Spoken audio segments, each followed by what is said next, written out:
Today's thought of the day, episode 19, is about the book titled The Power of Habit by Charles Duhigg.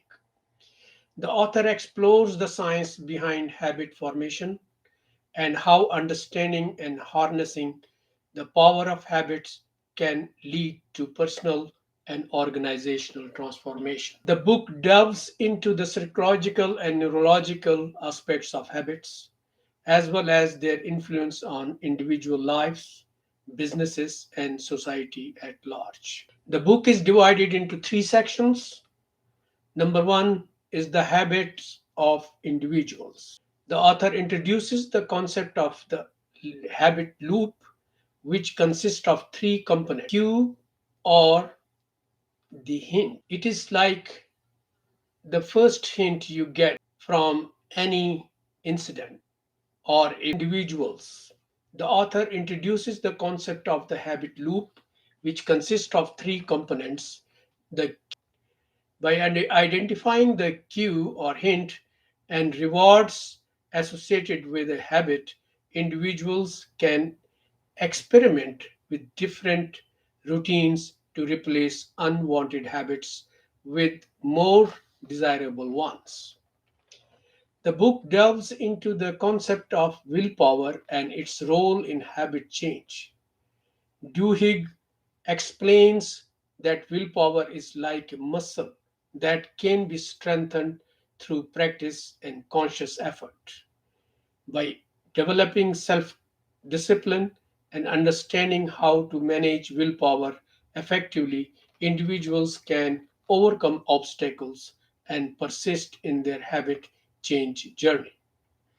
The author emphasizes the importance of small wins in habit formation and personal motivation. By setting and achieving small, attainable goals, individuals can gain a sense of accomplishment, which fuels their motivation to continue progressing and building positive habits. Small wins create a positive feedback loop that reinforces the desired behavior and builds momentum. Number two, the habits of successful organizations. Duhigg explores how habits play a crucial role in organizational effectiveness. He delves into case studies of companies like Alcoa, Starbucks, and Target, demonstrating how they have utilized habits to drive productivity, safety, and customer satisfaction. The author emphasizes the importance of keystone habits, foundational habits that spark positive changes across various areas of an organization and how effect throughout the company. It is not out of place to share with you my own personal experience related to organizational productivity. I will try to be brief as much as I can. Some among my audience were witness to that since they were part of that organization. In early part of 1980s, I was assigned a responsibility of project in charge of Dolomite project. It was fully mechanized mining project. Unfortunately, it was notorious for labor politics, low productivity, and unwilling manpower. The labor union was one of the biggest and vocal union in the country. My goal was to streamline the operation and ensure smooth production. Those targets were hard to achieve in current environment at that time. A quote which always came to my rescue when I confronted any difficult situation. The quote is of a German called Scorzeny. He is known as a commando extraordinary. The quote is, in difficult situation, always look what is in your hand. In short, the first thing I did to see what are my resources and what are my targets. To better manage resources, I cataloged all the activities related to production. On the basis of that data, I assigned a fixed role to each worker who was directly involved in the production. I eliminated the standard 8-hour work day for them. I divided my target down to each individual worker. Once the worker achieved his assigned target, he was free to go home and without any trouble met their targets. Within a couple of months, project was working smoothly.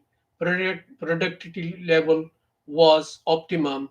Breakdowns came down to bare minimum. Once rowdy and unwilling workers were now willing workers to the extent that they were not paying heed to union leaders. Thus, I succeeded in understanding and transforming bad habits into the good habits, and those habits persisted for a long time even after I left the organization. This was a brand new experiment about identifying triggers and substituting new routines.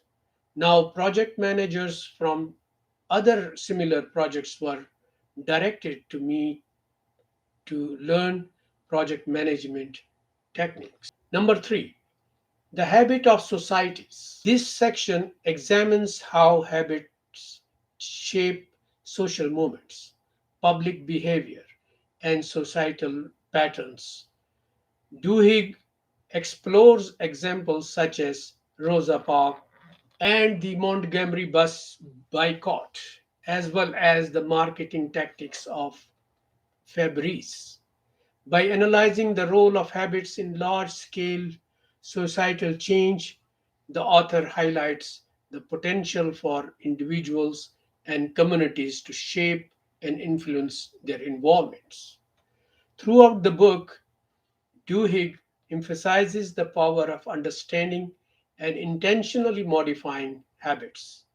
He provides practical strategies for habit change, such as identifying triggers, substituting new routines, and finding intrinsic rewards. With that, I hope you have understand everything about habits, how they the how the habits affects our personal lives, organizations, and even our society and even the nations. Thank you and have a good